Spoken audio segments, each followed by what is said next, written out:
breaks. I lived for them, I loved them, I played hard, and I took advantage of every moment I had.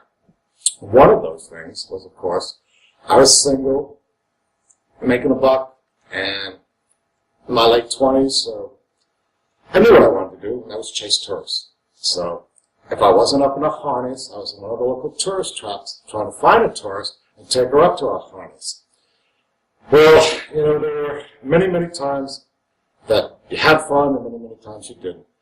But one of the good times I had was there was a going away party, a Yasu deal party, and it was somebody that was leaving, and they had a house down by, I can't remember the name of the village, but where everyone went at that particular time, and it was the hot spot. And they had a house right on the water, and so it was a typical military party. There were maybe 150 guys and 3 women. And after we got drunk enough, a group of us decided we'd go up a couple of 100 yards away and see if we could find some tourist women and bring them down to the party. So we were walking along the road there, and my pitch to these women was that, well, you can go in there and get really bothered by these Greek men, pay outrageous money for a drink, or you can come down here and you can drink for free and just get bothered by some drunk Americans. Well, it worked. A lot of women came down. We had a good time. It started filling up with women. One of the women that came down, it was a couple of women that I met, and I talked to them, and they were hesitant.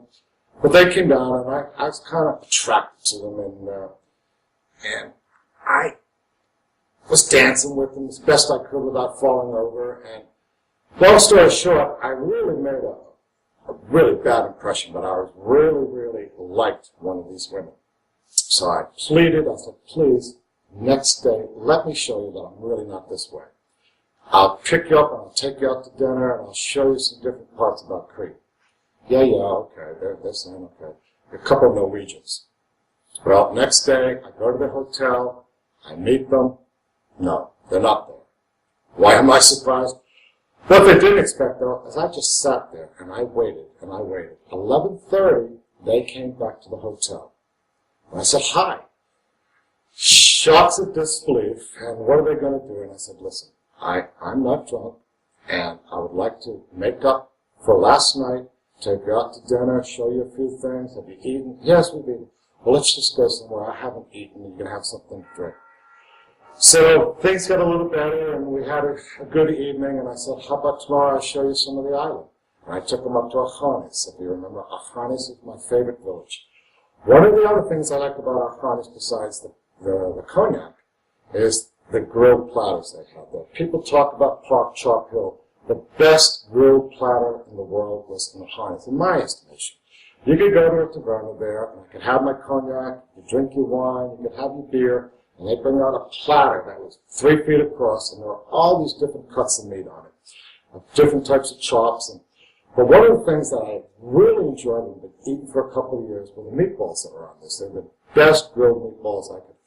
So I'm there with these 2 Norwegians, and I'm talking to them and tell them how much I enjoy the food. And try the meatballs. And so one of them asked me, so what is the meatball? What is it? I said, I really don't know. Well, ask someone. So I called over the waiter, and my little bit of Greek, I was trying to ask him what the meatball is. And I didn't understand what he was saying. And I'm puzzled. I'm trying to work out the words, and it didn't make sense. Another Greek at another table was picking up on what was going on, and his English was pretty good. And he came over and said, you don't know what he's saying, do you? I said, no, what is this? Well, those meatballs are goat testicles. Well, needless to say, they never tasted quite the same.